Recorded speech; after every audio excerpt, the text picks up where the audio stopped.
My name is Paul Edward O'Keefe. Well, I'm half Irish and half French. My dad was Irish, my mother was French. And my middle name is my grandfather's name on my father's side. Well, I was born in Amherst, Nova Scotia, and at the age of 18 months I moved to Moncton, New Brunswick, and stayed there until I went to university in Fredericton in 1973. Well, it really wasn't in Nova Scotia that I grew up totally. It was really in Moncton, New Brunswick. Right. And in the 60s, of course, was the era of free love, drugs, sex, and rock and roll also. And I found it was very interesting. There was a lot of freedom, there was a lot of experimentation, and being a teenager, it was being at the right place at the right time. I feel quite comfortable with the age difference of all the students here at NSCAD at the moment. I don't really feel internally that old. I don't feel like I'm in my 60s. I actually feel closer to the age of most of the students. I just feel that our communication together is closer, doesn't seem far away. And I don't feel like I bring off an older statesman feeling to a lot of people. I think they treat me like I'm closer to their peer group. So my experience so far is quite good, and it's helping me to fit in and to feel like I'm part of the NSCAD community. Well, leaving high school in 1973, I went to UNB and took 2 years of business administration.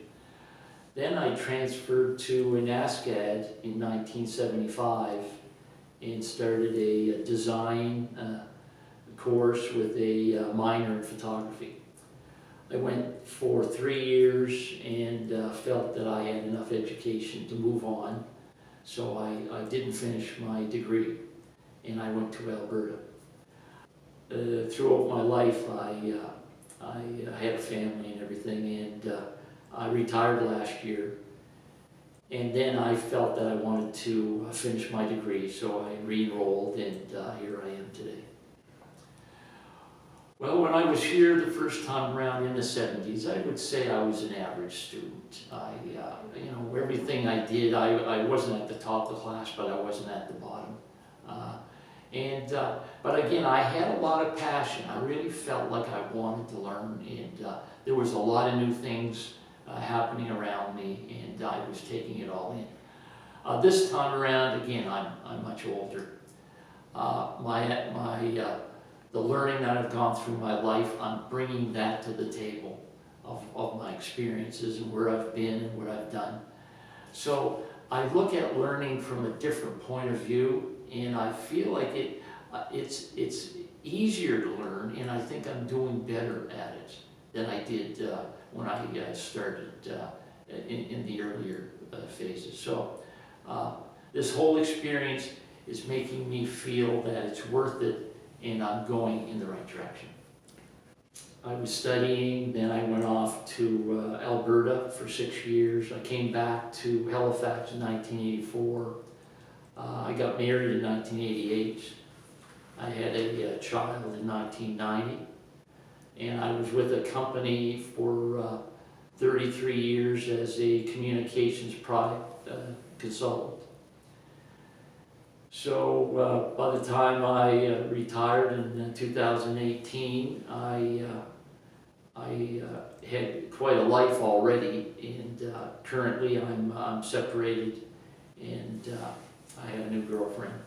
But now I'm living a very independent life, and really enjoy going back to school and learning a lot of new things that will help me do projects into the future.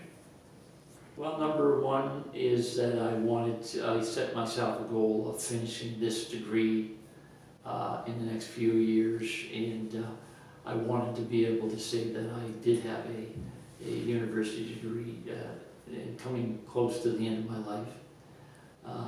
And again, another reason was that I needed inspiration for my art making practice, and I thought by coming back to school that would ignite different types of attitudes in me, and it would help me move on into art that I didn't expect to do without having this experience.